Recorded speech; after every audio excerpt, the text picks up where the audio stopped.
I can still hear his laugh. It wasn't joy. It wasn't pride. It was possession. The day I walked into the living room, papers in my hand, heart pounding with the triumph of years of sacrifice, I thought I'd finally done it. I thought I'd earned his respect. I laid the deed on the table, my voice trembling but proud. "Dad, the house is paid off. No more debt. It's finally ours." He didn't even look at the papers. He looked at me, and then he laughed. "Great, now pack your bag. Your brother's moving in." The words hollowed me out. Like all my sweat, my overtime shifts, my skipped meals, meant nothing. My brother, the golden son, who never paid a single bill, who stumbled from one failure to the next, was the one he wanted here. Not me, never me. I stood frozen. My lips moved before I could stop them. 4 words. Low, controlled, final. "Not this time, Dad." His smile faltered, just slightly, but I saw it, and in that instant, I knew. The game had changed. It wasn't the first time he'd done it. When I was 15, I saved up for a laptop by working weekends at the diner. He gave it to my brother 2 weeks later, telling me I didn't need distractions. When I graduated college with honors, he didn't come to the ceremony. He was busy bailing my brother out of another failed business scheme. When I bought groceries, paid utilities, kept this house alive through years of his neglect, he said nothing. But the moment my brother stumbled through the door, he opened the fridge like it was a royal banquet. That house was my prison, my responsibility, my legacy. And now it was finally mine, I thought. The shift inside me was quiet. I didn't shout. I didn't cry. I planned. I stayed in my room that night, listening to him chuckle on the phone, no doubt telling my brother the good news. My chest was tight, but my mind razor sharp. The deed was in my name, solely mine. Every payment traceable, every receipt undeniable.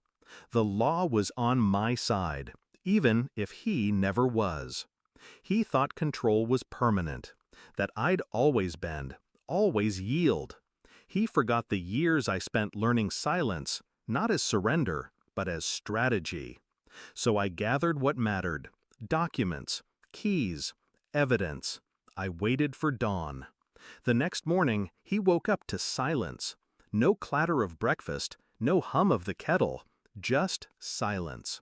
When he opened the front door, he saw it taped there. Notice of eviction. Signed by me. Filed legally. Stamped by the county clerk the week before. Because I knew. I knew he'd try this. I knew someday he'd push too far. His face turned white. The house he thought he owned, the house he believed was his empire. It wasn't his. It was never his. He stormed into my room, fists trembling. "What is this? You can't do this. This is my house." I looked him dead in the eye, calm. "No, Dad, it was never yours. You lost that the day you treated me like a tenant in my own life." He sputtered, his words cracked, powerless. For the first time, I wasn't the child in that conversation. He was. I told him he had 30 days to leave.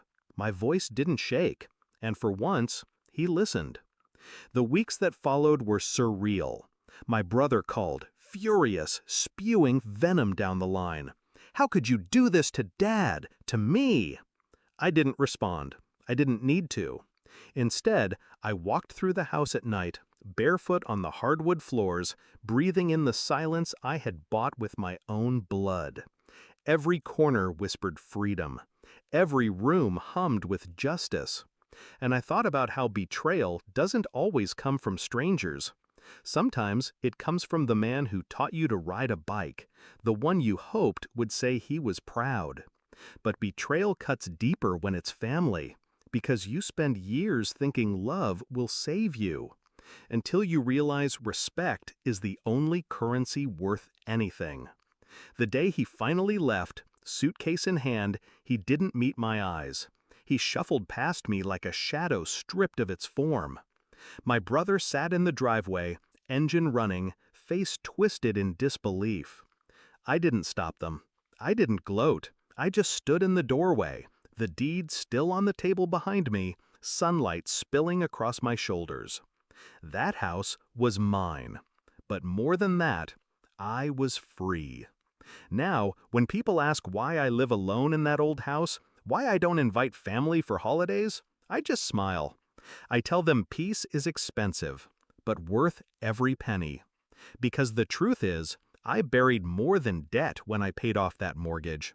I buried the last trace of their control. And when I whisper those 4 words to myself, "Not this time, Dad," I feel nothing but power.